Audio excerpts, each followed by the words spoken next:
Shanti Shanti Shanti.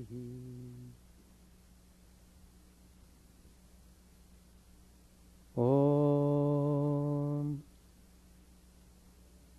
Stapakaya cha dharmasya sarvadharmaswarupine Stapakaya cha dharmasya sarvadharmaswarupine Avataravariष्ठाय Ramakrishnaaya te namah. Asato ma sadgamaya tamaso ma jyotirgamaya Mrityoramamritangamaya. Om Shanti Shanti Shanti. Let us bow down to Sri Ramakrishna, the embodiment of all religions, the Supreme God Incarnate. Let us pray to Him to lead us from the unreal to the real, to lead us from the darkness of ignorance to the light of knowledge, to lead us from death to immortality. We have been studying Gospel of Sri Ramakrishna. Today's topic I have chosen the breeding place of suffering.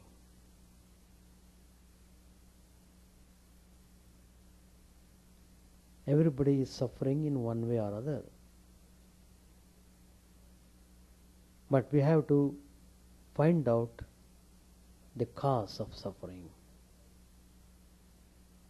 Then it is possible to be cleared of suffering. Suffering comes because of actions done. It is the fruit of our actions. Everyone is propelled by the nature of the gunas, sattva, rajas and tamas. So the interaction between these gunas makes man commit many things which cause suffering. That means one certainly needs to monitor the function of the gunas. So it is very important to know exactly where we are doing wrong, and then necessary steps to be taken. Sri Ramakrishna said in the Gospel, in the case of ordinary people, the I never disappears. You may cut down the Ashwatha tree, but the next day sprouts shoot up. You dream of a tiger, then you awake, but your heart keeps on palpitating. And Sri Ramakrishna has clearly diagnosed the cause of suffering. He said, all our suffering is due to this I. The cow cries hamba, hum, which means I. That's why it suffers so much. It is yoked to the plough and made to work in rain and sun. Then it may be killed by the butcher. From its hide shoes are made, and also drums, which are mercilessly beaten. Still it does not escape suffering. At last, strings are made out of its entrails for the bows used in carding cotton. Then it no longer says hamba hamba, I, but tuhu tuhu, thou, thou. Only then are its troubles over. O Lord, I am the servant, thou art the master. I am the child, thou art the mother. We should cherish this idea. So when we cherish this idea, the I doesn't become important, but the divine entity becomes important. I am only servant. So this one way of taming the I or sublimating the I. Once Sri Ramchandra asked Hanuman, how do you look on me? Hanuman replied, O Rama, as long as I have the feeling of I see that thou art the whole and I am a part. Thou art the master and I am thy servant. But when, O Rama, I have the knowledge of truth, then I realize that thou art I and I am thou. So you can notice the statement of Hanuman, how it is. He emphasizes thou. Thou art I, you are I, and I am you. So you is very important than I. The relationship of master and servant is the proper one. Since this I must remain, let the rascal be God's servant. These are all words of Sri Ramakrishna I am taking from the Gospel. I and mine, these constitute ignorance. My house, my wealth, my learning, my possessions. The attitude that prompts one to say such things comes of ignorance. On the contrary, the attitude born of knowledge is, O God, thou art the master, and all these things belong to thee, house, family, children, attendants, friends, they are all thine. Again Sri Ramakrishna says, one should constantly remember death.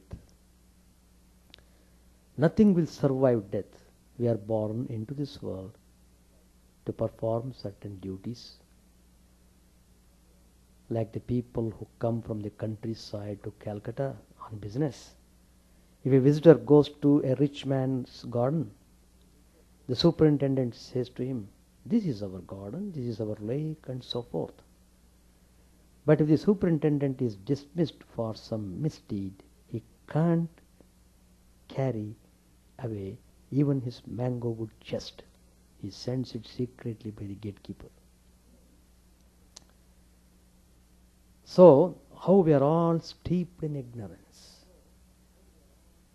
How we are all very much aware of this I consciousness. So, one should definitely know this, and then he should take steps to get rid of this harmful I.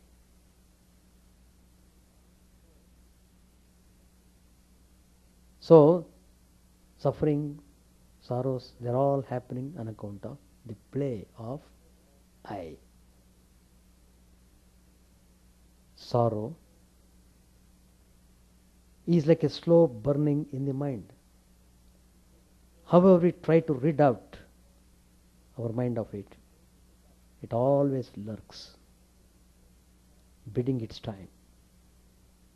Wealth, position, power, or knowledge bring some temporary pleasures and distraction, but nothing is able to wipe out the existence of sorrow. Some have heavy burdens of it. All know its pangs.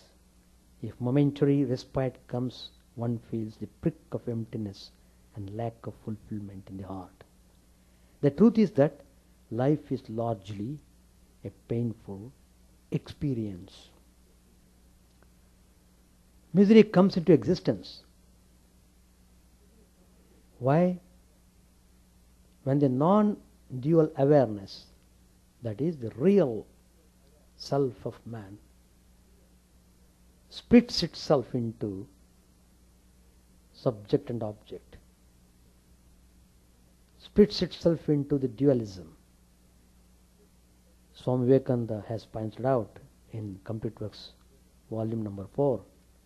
He said, when the mind is studying the external objects, it gets identified with it, loses itself. It is said that the soul of man is like a piece of crystal. These are the words of Swami Vivekananda. The soul of man is like a piece of crystal. It takes the color of whatever is near it. Whatever the soul touches, it has to take its color. That constitutes the bondage.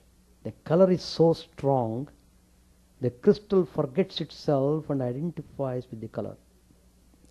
We have taken the color of the body and have forgotten what we are. All the difficulties that follow come from that one dead body. All our fears, all worries, anxieties, troubles, mistakes, weakness, evil, they're all from that one great blunder that we are bodies. This is the ordinary person. It is a person taking the color of the flower near to it. We are no more bodies than the crystal is the red flower. Thinking himself as a separate entity, the man, the absolute seer, identifies himself with all modifications of thoughts of the changing panorama of the world. For one moment he thinks he is angry, the next moment he is afraid, and another moment he is miserable. All these fluctuations go on in the mind depending on the external circumstances surrounding us, and the very identification with them opens the gates of misery. The great irritant is the appearance of the ego. When ego, I sense, appears, it divides itself into two, the perceiver and the external world. This dualistic play is the beginning of everything. The existence of the ego itself is painful, and as long as it is there cannot be freedom from suffering. Sri Ramakrishna says, the worldly man's ego, the ignorant ego, the unripe ego is like a thick stick. It divides, as it were, the water of the ocean of Chidananda. But the servant ego, the child ego, the ego of knowledge is like a line on the water. One clearly sees that there is only one expanse of water. The dividing line makes it appear that the water has two parts, but one clearly sees that in reality there is only one expanse of water. These are the words of Sri Ramakrishna in the Gospel. Now, Patanjali Maharshi of the Yoga Sutras, he calls the presence of the ego as a source of misery and defines the nature of it. Drigdarshana Shaktyo Rekatmane Vasmita. So, Sutra number 6 in chapter 2, Patanjali says, egoism is the identification of the seer with the instrument of seeing. The self of man is undifferentiated consciousness or pure subjectivity without any trace of objectivity. Intellect, mind, and senses are the instruments through which one comes in contact with the world.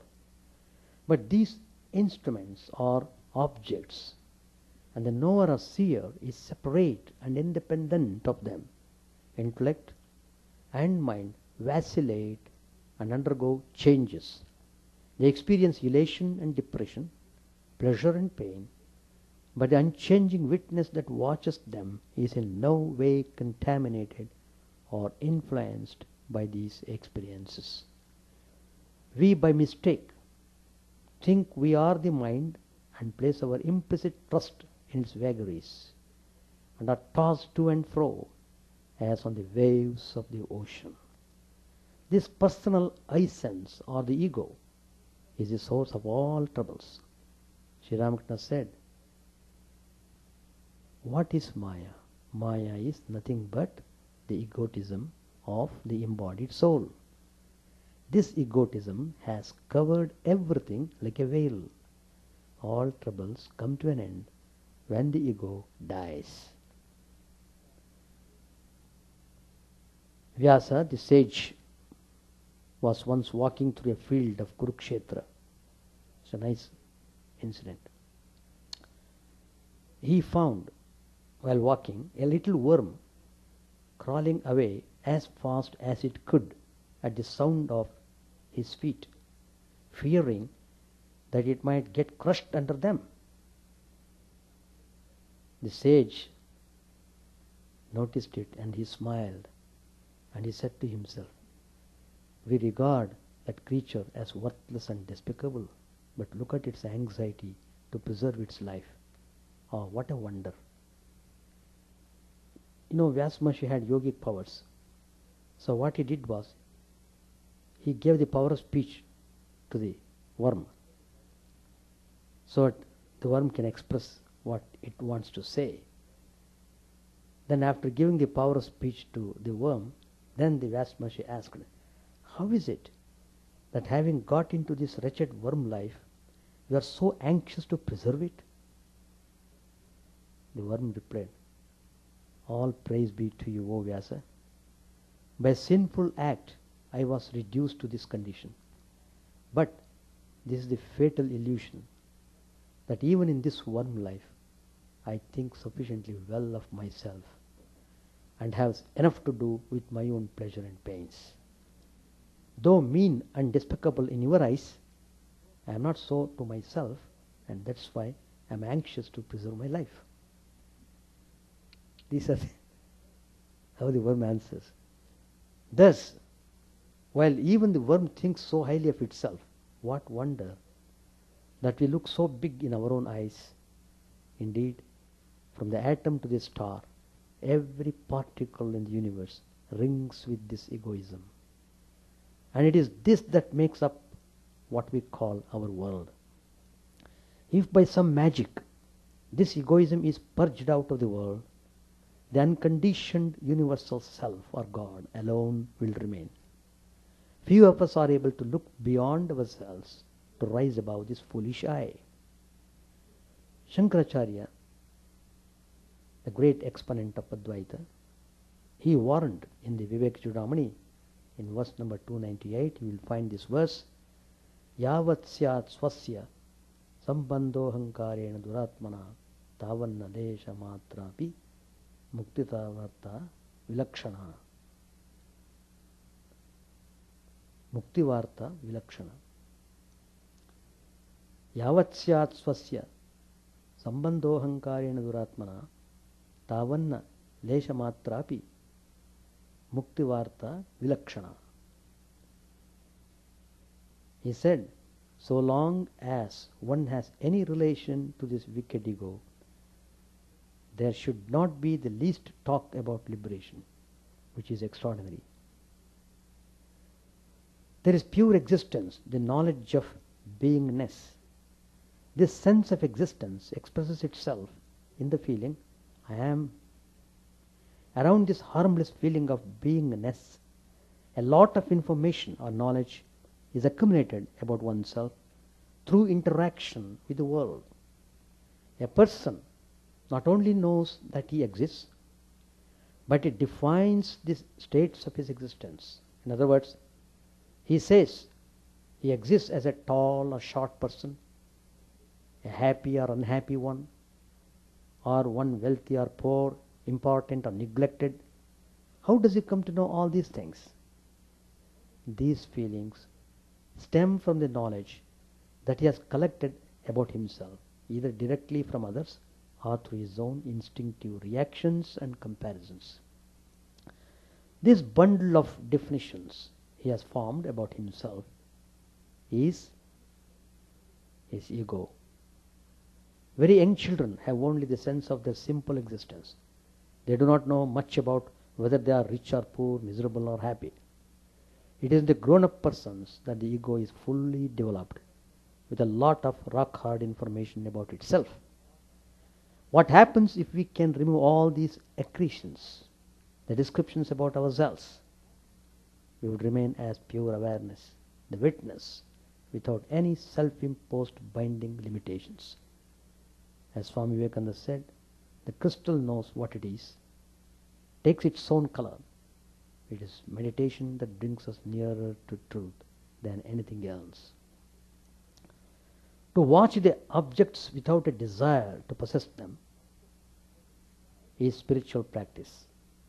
Self-absorption in thoughts has become a strong habit with us, and we take it as a natural phenomenon. Every thought that arises in the mind usurps all our attention. We get swallowed by and we lose our awareness. We believe and behave according to the dictates of our errant thoughts. A thought bursts forth on the surface and disturbs the mind, then disappears quietly, giving place to another. Like an endless stream, thoughts flow, causing ripples and a lot of waves. The natural stillness of the mind is disturbed by the noise of these thoughts. In life we pursue those thoughts and try to grasp on to those things which the mind tells us will give pleasure. Unfortunately, the whole of one's life gets centered around that infatuation with the pleasure principle. The exclusive racing after objects of pleasure becomes an obsession, and that obsession is called attachment. Raja Yoga describes attachment in the chapter 2, Sutra 8, Sukhanushayi Ragaha.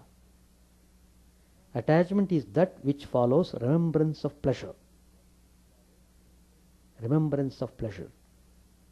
Vyasa in his commentary says, the desire to possess, the thirst for and hankering after pleasure are the means thereof, preceded by a remembrance of the pleasure in one who has enjoyed it, is called attachment.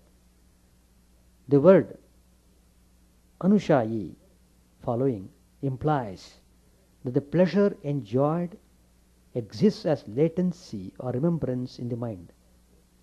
From this remembrance, a desire is born to enjoy or repeat the same pleasure again and again. A person becomes greedy when his hankering after pleasure takes its upper hand. In greed, the sense of right and wrong is thrown overboard, and any means to secure pleasure appear justifiable to that person. Addiction is formed because of this desire to have the same pleasure repeated. Smokers, drug addicts, and others become victims of their habits. Habit is nothing but an involuntary act of repetition.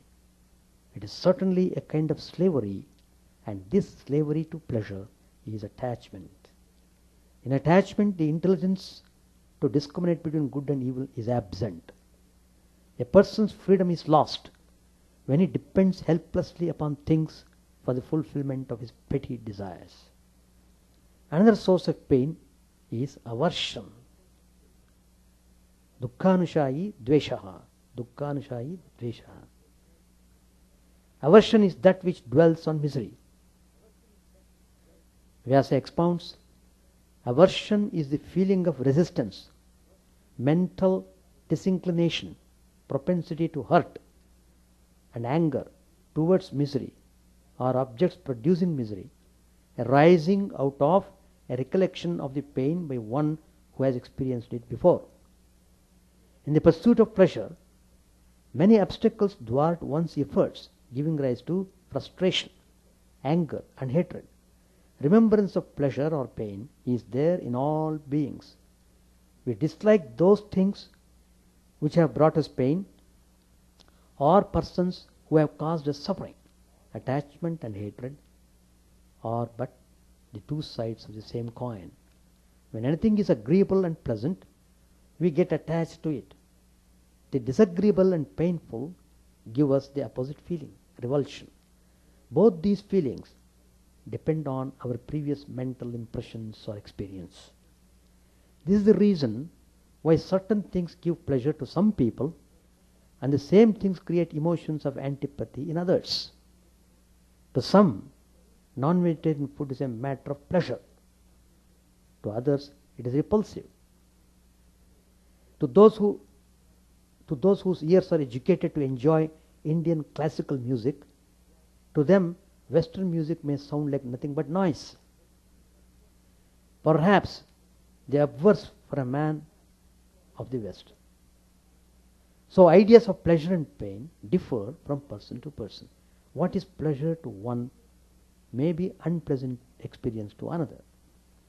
Attachment to these feelings are the fetters and chains of sorrow. The penalty we pay for attachment is hatred. One cannot succeed in religious life, said Sri Ramakrishna in the Gospel, if one has shame, hatred, or fear. He cannot succeed in religious life. These are fetters. The last feeling of agony, according to Patanjali, is the fear of death, the same as the thirst for life. He says, Swarasavai vidishopi tata rudobi niveshaha. As in the ignorant, so in the learned, he is the firmly established inborn fear of annihilation or love of life. Abhinivesha means clinging to life. This love of life is strong in all living beings. Even a small insect tries desperately to preserve its life from all threats to wipe out its existence. Vyasa Maharishi explains, in all living beings there is this desire, let me never be non-existent. May I live on. One who has not felt the dread of death before cannot have this kind of craving. This demonstrates the experience of previous births. The afflictive anxiety to preserve life is seen even in the little worm from its origin. The instinctive fear of death, characteristic of all living creatures, cannot be explained on the basis of our ordinary perceptivity. But we are led to infer that the pain of death must have been experienced before in our former existences.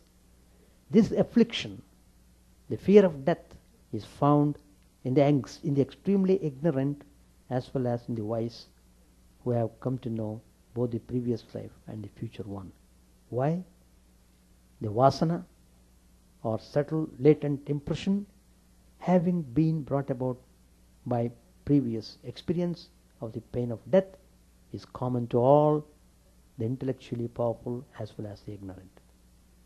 The pain of death is deeply embedded in the memory of living beings. This remembrance or instinct, though hidden, drives a living being to cling to his life as something precious. Vivekananda remarked that we can't simply explain it away by using the word instinct. Continuing his argument, Swamiji says, if you say it is instinct, it means nothing. It is simply giving a word, but is no explanation. What is this instinct? In the language of the yogi, instinct is involved reason. It is involved reason. A reason cannot come without experience. All instinct is therefore the result of past experience. These are all words of Swami Vivekananda in Complete Works, volume number 1. To man's eternal question, why do we suffer? Patanjali gives a rational explanation. His anatomy of pains covers a large canvas and illumines all subtle points. We, circumscribed by our limited vision, get trapped again and again in the web of grief and agony, avidya, asmita, raga, dvesha, and abhinivesha. That is, we are caught in the web of ignorance, egoism or attachment, anger, aversion or hatred, and clinging to life, are the fivefold miseries that a deluded human being experiences in this life. So, is there any means to come out of this suffering? Is there any way? Patanjali affirms that there is, and he suggests a means in the Raja Yoga. So, the root of all our suffering is because of the unripe ego, the ignorant ego. So we are totally identifying ourselves with this false ego, false I. We have forgotten our true I.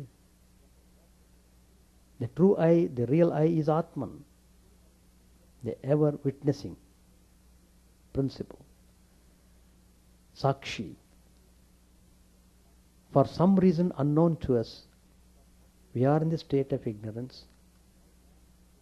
Now we have to get out of this state of ignorance, and so we have to take steps how the darkness of ignorance is to be removed. That is, the light of knowledge dispels the darkness of ignorance. Light of knowledge, the spiritual knowledge, the message of the Upanishads, Vedanta, the real self, the all-pervading self, who is called by different names, and the same spirit is in every being, and one realizes that reality. That is the point when all the sufferings come to an end. Till he realizes his true nature, as long as he maintains his dual existence, subject-object, he is swayed by likes and dislikes, raga dvesh, likes and dislikes. He is constantly being tormented by raga dvesha and commits all sorts of things which create future births to the person entrapped by raga dvesha. So, one has to decide decisively that one should get rid of this ignorance. One should really take practical steps to see that the false ego doesn't play anymore. In order to do that, one has to assert one's own spiritual nature more and more, more and more. That's why we always say, constantly remember that you are pure, sinless, divine entity. You must be constantly thinking about your purity. I am pure in every respect. I am not this, I am not this body, I am not this mind, I am not this sattva, this tamas, I am not this, all these things happening around me. I am distinct from this. Nitya Shuddha Buddha Muktaha Chidananda Rupaha Shivoham Shivoham. I am that pure self, embodiment of purity. Shiva means pure. Personification of purity, Lord Shiva. I am that Shiva. So, one has to arrive at that point. One has to realize that reality. Then the suffering is eliminated. So the breeding place of suffering is ego. Ego. And as long as the man is carried away by his ego sense, he will be always in some kind of irritation in one way or other. So let us try to figure it out properly and take remedial steps. First is diagnosing the disease. After diagnosing it correctly, you must take the medicine. Without taking medicine, simply if you diagnose and keep quiet, the disease will persist. And it becomes chronic if you don't take proper steps at the early stages. It is just like that. That's why it is compared, the worldliness is compared to worldly disease. It is a disease actually. And people helplessly become victims of this worldly disease. So one has to take up spiritual path. One has to go towards reality, guided by great master Sri Ramakrishna, following his teachings. That's what is needed. Page 792. During the stage of sadhana, one should describe God by all his attributes. One day Hazra said to Narendra, God is infinity. Infinite is his splendor. Do you think he will accept your offerings of sweets and bananas or listen to your music? This is a mistaken notion of yours. Hazra was telling like this to Narendra. And Narendra at once sank 10 fathoms. Sri Ramakrishna said, so I said to Hazra, you villain, where will these youngsters be if you talk to them like that?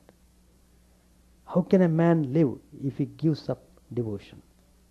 No doubt God has infinite splendor, yet he is under the control of his devotees. A rich man's gatekeeper comes to the parlor where his master is seated with his friends. He stands up on one side of the room. In his hand he has something covered with a cloth. He is very hesitant. The master asks him, well, gatekeeper, what have you in your hand? Very hesitatingly the servant takes out a custard apple from under the cover, places it in front of his master and says, sir, it is my desire that you should eat this. The master is impressed by his servant's devotion. With great love he takes the fruit in his hand and says, oh, this is a very nice custard apple. Where did you pick it? You must have taken a great deal of trouble to get it. God is under the control of his devotees. King Duryodhana was very attentive to Krishna and said to him, please have your meal here. But the Lord went to Vidura's hut. He is very fond of his devotees. He ate Vidura's simple rice and greens as if they were celestial food. Sometimes a perfect jnani behaves like a ghoul. He doesn't discriminate about food and drink, holiness and unholiness. A perfect knower of God and a perfect idiot have the same outer signs. A perfect jnani perhaps does not utter the mantras while bathing in the Ganges. While worshipping God, perhaps he offers all the flowers together at his feet. He doesn't utter the mantras, nor does he observe the rituals. A man cannot renounce action as long as he desires worldly enjoyment. As long as one cherishes a desire for enjoyment, one performs action. A bird sat absent-mindedly on the mast of a ship anchored in the Ganges. Slowly the ship sailed out into the ocean. When the bird came to its senses, it could find no shore in any direction. It flew toward the north, hoping to reach land. It went very far and grew very tired, but could find no shore. What could it do? It returned to the ship and sat on the mast. After a long while, the bird flew away again, this time toward the east. It couldn't find land in that direction either. Everywhere it saw nothing but limitless ocean. Very tired, it again returned to the ship and sat on the mast. After resting a long while, the bird went toward the south and then toward the west. When it found no sign of land in any direction, it came back and settled down on the mast.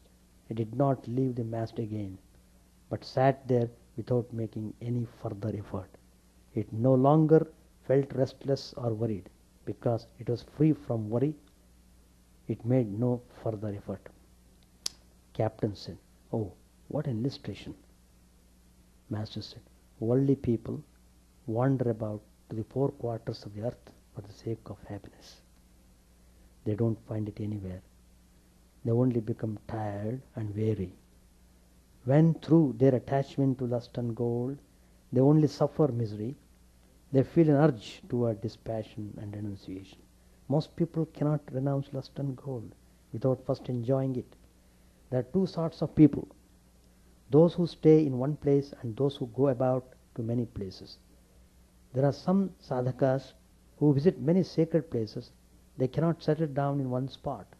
They must drink the water of many holy places. Thus, roaming about, they satisfy their unfulfilled desires, and at last they build a hut in one place and settle down there. Then, free from worry and effort, they meditate on God. But what is there to enjoy in the world? Lust and gold? That's only a momentary pleasure.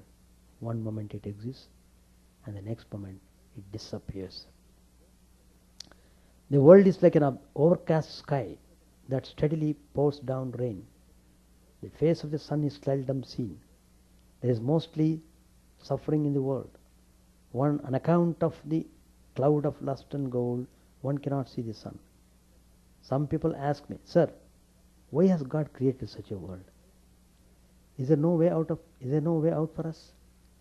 I say to them, "Why shouldn't there be a way out? Take shelter with God and pray to Him with a yearning heart for a favorable wind, that you may have things in your favor. If you call on Him with yearning, He will surely listen to you." We shall stop here. Questions and discussions to be followed. Yeah. That's called ignorance. You may see it, but seeing is one thing. But how to get rid of that attachment? Unless you meditate, unless you consciously struggle to get over ignorance, you will always be under the influence of ignorance. You see, when the soul, when a person dies, where does he go? The same question was asked by Nachiketa in the Kathopanishad. When the person leaves the body, he is leaving the gross body only. He is not leaving the body as such. His subtle body is always with him. Only when he has got rid of subtle body, then he is free. Until then, he is under the spell of ignorance. The subtle body always goes with him, because subtle body is recording all the impressions created by the man in his life. So those tendencies force him to take future births. He has got so many unfulfilled desires. He has not aspired for realization of the truth. He did not work for it. He was just thinking, I want to become a doctor, and I could not do. I spent 20 years I studied, then I changed my subject. Keep on thinking like that, worrying, and like that. So many. His mind is full of worries and anxieties and unfulfilled desires in the mind. So with that mind, when he dies away, with the worldly thoughts in the mind, he leaves the body. How can he really know that he is not the body? First of all, he should know his body means not merely gross body, the subtle body, manomaya sharira. One is annamaya sharira. Says, please don't do that, he won't agree. Oh, I am a young man, let me have some fun in the world. He wants to have fun. So what he should say? Already enjoy the fun and come. How long the fun will go, God only knows. So, that's the way. It's not easy to overcome temptations. Why it is not easy? Because the force of attraction is so much in the mind, and you can't resist it. And you conveniently yield to those temptations. What can I do? I felt a desire and I did it. Smilingly you will say. Smilingly you may say, but smilingly you have to accept the suffering also. That's the way. You can't say, I have it, I didn't know, these things. That won't help you. Ignorance is no excuse. Through discipline, through spiritual discipline and holy company, you have to constantly come to Tuesday class.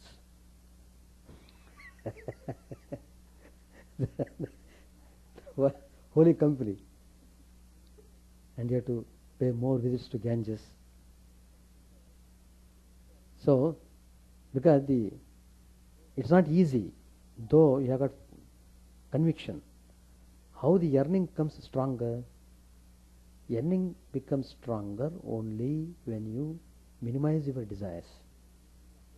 And your analytical approach must be strong enough, not simply superficial. That means you must have a very strong willpower. That will make your yearning really strong. I must realize the truth. So far, time is gone. From now onwards, I utilize all my time in a systematic way, not in an emotional way, systematic way, going in the proper direction. You have got very good direction given by Sri Ramakrishna. He is a Parama Guru. Just follow it up. So application. We know things, but you must know. You know how to make a dish. Unless you prepare it, how do you enjoy the dish? You may have the recipe, but you have to do it. So doing, that's the point. So yearning comes only when you are in the company of holy people and when you are constantly thinking about the spiritual matters. Suppose a person always spends his time in nightclub. How can he have yearning? Of course, he will have yearning in a different way. Yearning to enjoy the world. And he cannot satisfy it. He becomes mad, crazy. Then commits all sorts of things. There was one person, he was telling why he is not able to come regularly to the ashrama. Oh, he was in a job, he has to go, he is not free. By the time he comes back, he is exhausted. And like that, the answer was given like that. And the person also said, after retirement, I will become vanaprasthi. They talk very easily, as if vanaprasthi is very easy. So, after some time, he got retirement. But what did he do? What happened to his vanaprastha desire? He became a member of the nightclub. Somebody asked him, what happened to you? No, how to spend my time. See, I can't keep thinking spiritual ideas. because they are so strong. I want to relax my mind.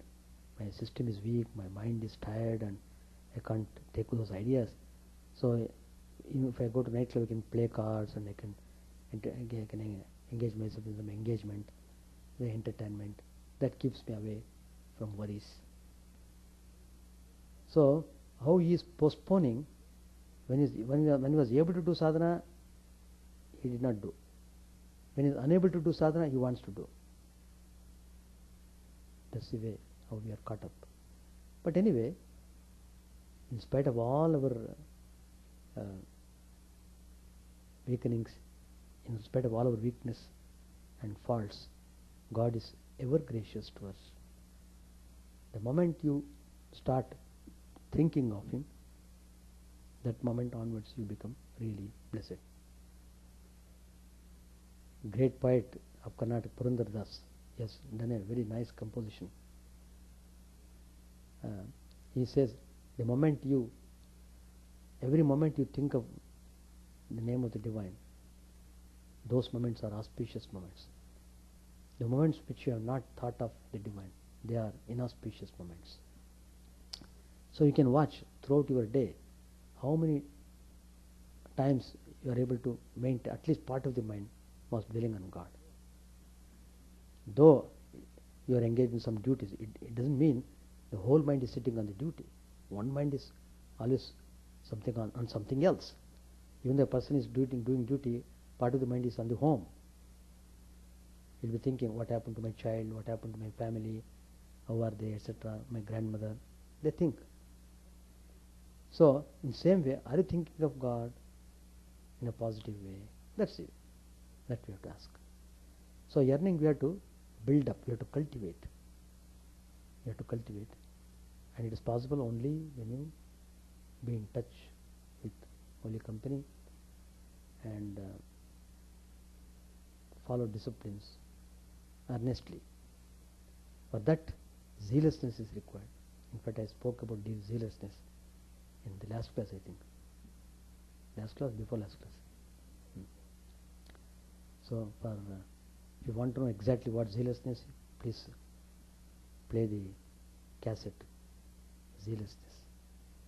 That's very important. Utsaha bharit, utsaha. It should not be dampened. So the foundation of spiritual life is utsaha. Zealousness is the foundation of spiritual life. Yeah. Suffering has reasons.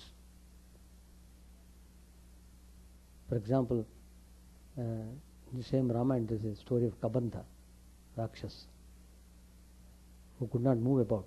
Long arms, whatever that comes by stretching his hands, that would be his food. It is a very terrible state. But he was a very powerful demon.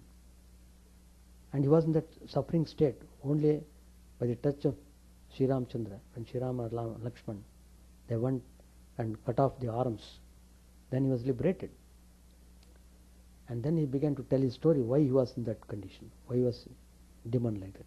Because he did something wrong when he was Gandharva. You can read that story. So because of the result of that, he has to be born as a demon. So there is a link for every suffering. Sri Ramchandra also suffered. He suffered for the sake of others. Suffering for others. So, in order to set an ideal, how to make use of suffering for the upliftment of one's own life, that Sri Ramchandra showed through his life. To set the model to the people, to hold on to the principle, to hold on to truthfulness, showing respect to elders, parents. So all those high principles are to be followed.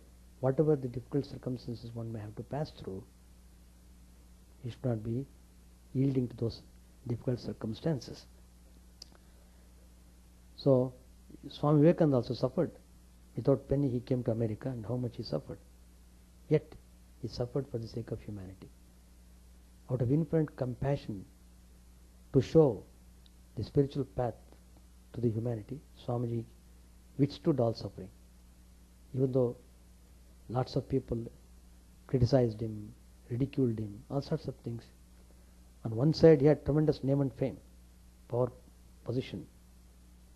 On the other side, people were criticizing also. But Swami Vivekananda was like a rock. He was not shaken by the criticisms. So there comes the quality of spirituality. How you are maintaining, how do you withstand all these external forces. And the rishis, each rishi, you must know, has got his past.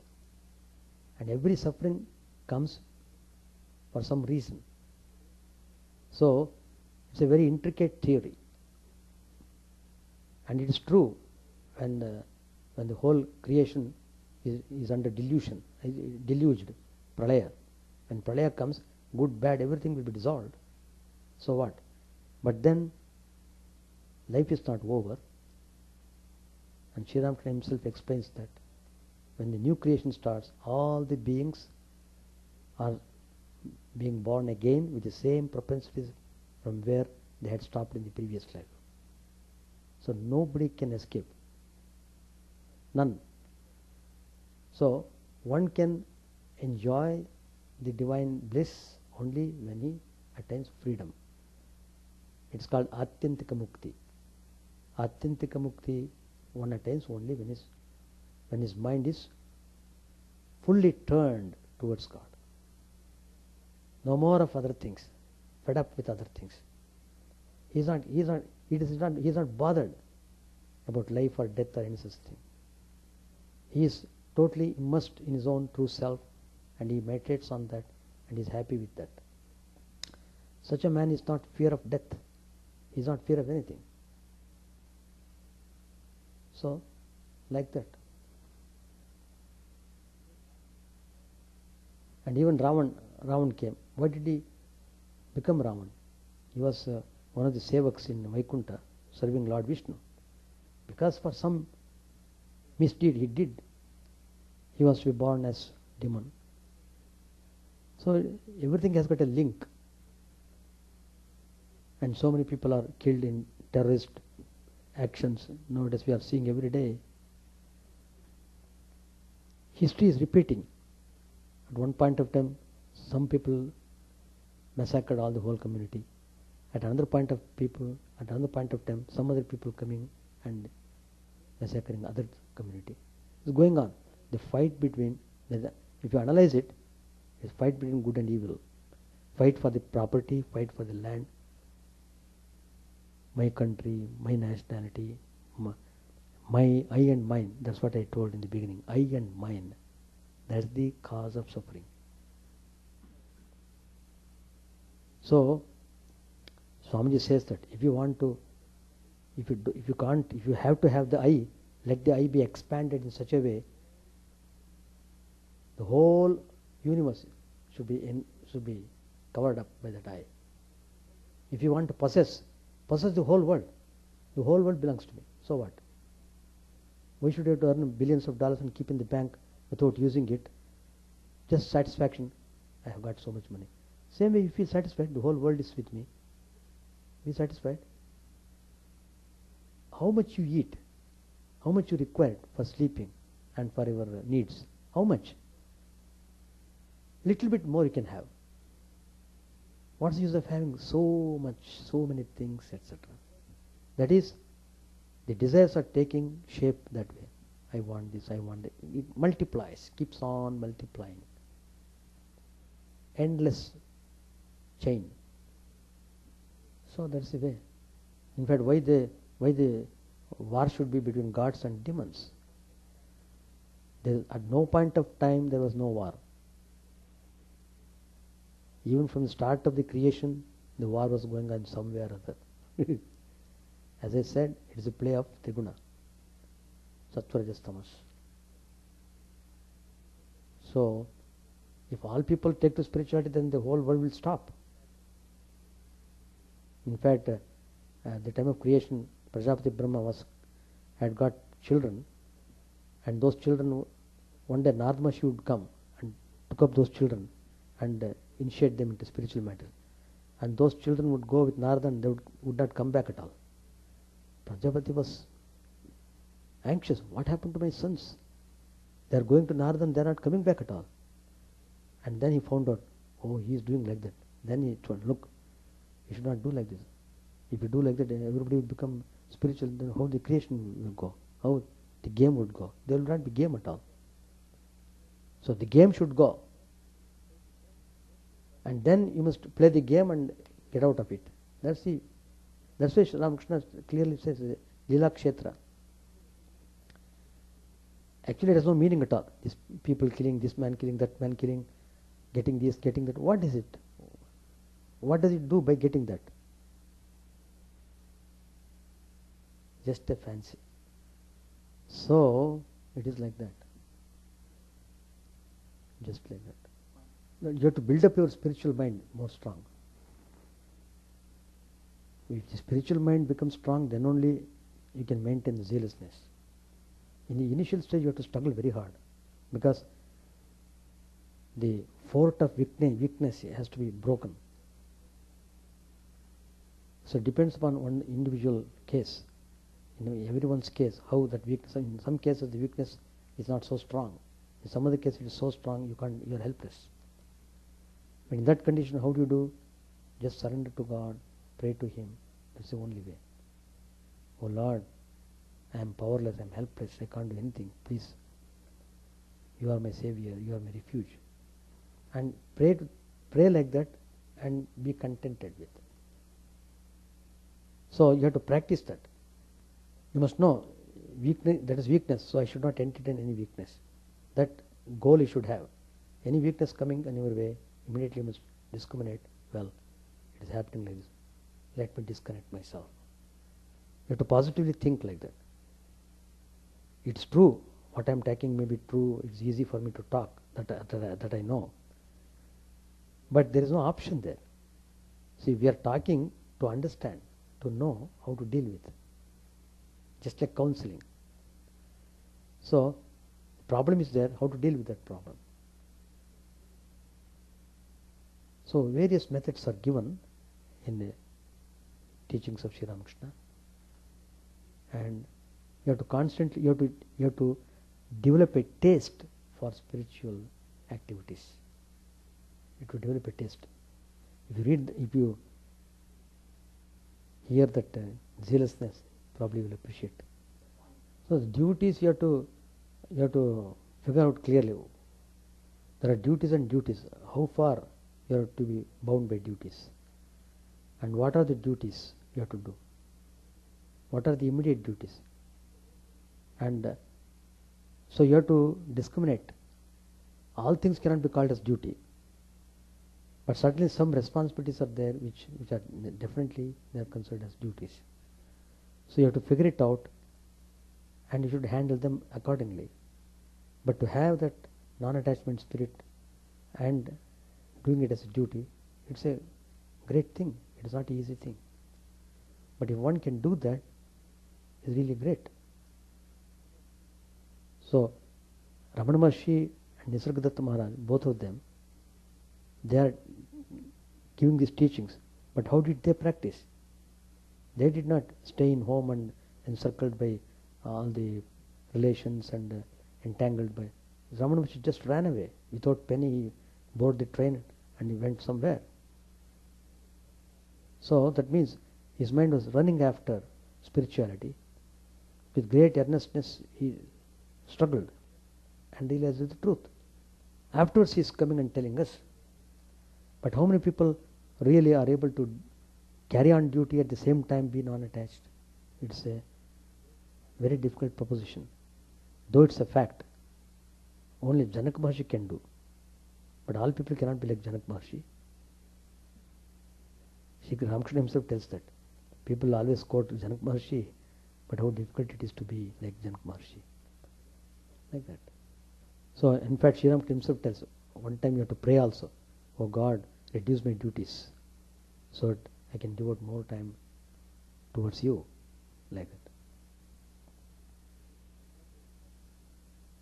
You have to cut down your entanglements. That's the way of practicing non-attachment. If you are involved in so many things, it's difficult to practice non-attachment, because involving yourself And so that involvement brings you a kind of attachment. Though you may not call it, but still it binds you. Anything that binds you is attachment. Any more question? All right, we shall stop. Chant the name of the Lord and His glory unceasingly, that the mirror of the heart may be wiped clean and quench that mighty forest fire, worldly lust, raging furiously within. O name, stream down in moonlight on the lotus heart, opening its cup to knowledge of thyself. O self, drown deep in the waves of his bliss, tasting his nectar at every step, bathing in his name that bath for weary souls. Various are thy names, O Lord, in each and every name thy power resides. No times are set, no rites are needful for chanting of thy name. So vast is thy mercy, how huge then is my wretchedness, who find in this empty life and heart no devotion to thy name. O my mind, be humbler than a blade of grass, be patient and forbearing like a tree. Take no honor to thyself, give honor to all. Chant unceasingly the name of the Lord. O Lord and soul of the universe, mine is no prayer for wealth or retinue. The playthings of lust are the toys of fame. As many times as I may be reborn, grant me, O Lord, a steadfast love for thee. A drowning man in this world's fearful ocean is thy servant, O sweet one. In thy mercy consider him as dust beneath thy feet. How I long for the day when an instant separation from thee, O Lord, will be as 1,000 years, when my heart burns away with its desire, and the world without thee is a heartless void. Prostrate at thy feet let me be, in unwavering devotion, neither imploring the embrace of thine arms, nor bewailing the withdrawal of thy presence, though it tears my soul asunder. O thou who stillest the hearts of thy devotees, do with me what thou wilt, for thou art my heart's beloved, thou and thou alone. O Lord, lead us from the unreal to the real, lead us from darkness to light, and lead us from death to immortality. May all be free from dangers, may all realize what is good, may all be actuated by noble thoughts, may all rejoice everywhere.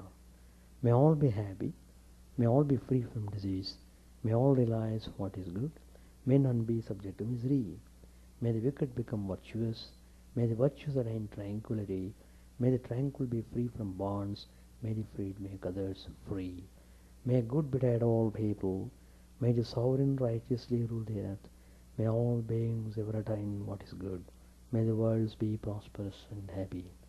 May the clouds pour rain in time, may the earth be blessed with crops, may all countries be freed from calamity, may holy men live without fear. May the Lord, the destroyer of sins, the presiding deity of all sacred works, be satisfied, for he being pleased, the whole universe becomes pleased. He being satisfied, the whole universe feels satisfied.